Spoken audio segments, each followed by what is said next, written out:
అరుణాచల శివ మీకు యాక్చువల్గా 2 విషయాలు చెప్పడానికి వీడియో చేస్తున్నాను అనమాట. సో అదేంటంటే ఫస్ట్ది గడిచిపోయిన కాలం మళ్ళీ తిరిగి రాదు. రీసెంట్గా మనం అమర్నాథ్ యాత్ర ప్రారంభించాం, మీకు తెలిసిన విషయమే కదా. సో 10 మందిని అనుకుంటే దాదాపుగా ఒక 20 మంది వరకు అయిపోయారన్నమాట టీము.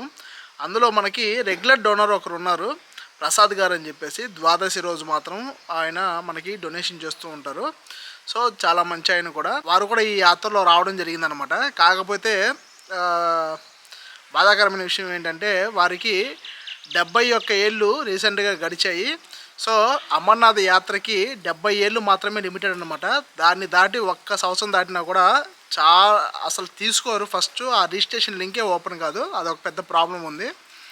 అలాగే సో ఆయన ఆధార్ కార్డు చూసిన తర్వాత మేము చెప్పడం జరిగిందనమాట. ఆల్రెడీ ఆయనకి రిజర్వేషన్ టికెట్స్ ఇవన్నీ కూడా చేసేసాము.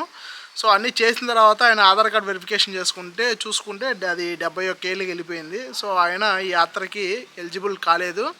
సో ఆయన రీసెంట్గా ఫోన్ చేసి బాధపడ్డారు కూడా. సో ఇంకా ఈ జన్మలో మేము అమర్నాథ్ యాత్ర చూడనట్టే కదా అని చెప్పేసి.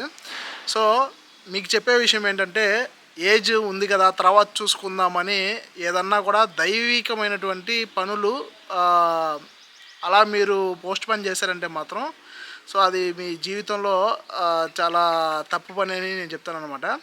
అలాగే సెకండ్ విషయం ఏంటంటే,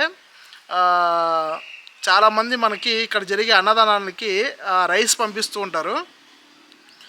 ఏం చేస్తున్నారంటే అసలు వండడానికి యూస్ కాని రైస్ని ఎత్తి మనకి పంపిస్తున్నారన్నమాట.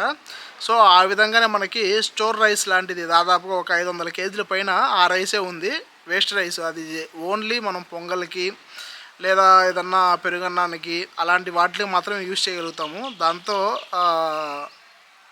వడ్డించి పెండలేమన్నమాట. అలాగే ఇక్కడ ఉన్నట్టు ప్రాబ్లం ఏంటంటే గ్యాస్ ప్రాబ్లం కూడా ఉంది. సో ఇప్పుడు ఇది మళ్ళీ 3వసారి ఈ విధంగా రిపీటెడ్గా జరగడం. మార్నింగ్ అన్నం వండాము, అది మొత్తం కొంచెం మెత్తగా అయిపోయిందన్నమాట. సో మళ్ళీ 2వసారి వండాల్సి వచ్చింది. ఈ విధంగా గ్యాస్ ప్రాబ్లంలో కూడా మళ్ళీ ఇది 2వసారి పని జరుగుతుంది. మీకు చెప్పే విషయం ఏంటంటే, ఇక్కడ జరిగే అన్నదానాలకి కొంచెం మంచి రైస్ని పంపించడానికి ప్రయత్నం చేయండి. సో మీరు ఎలాగో ఇక్కడ పంపించేసిన తర్వాత మేము తీసుకోకుండా ఉండలేము.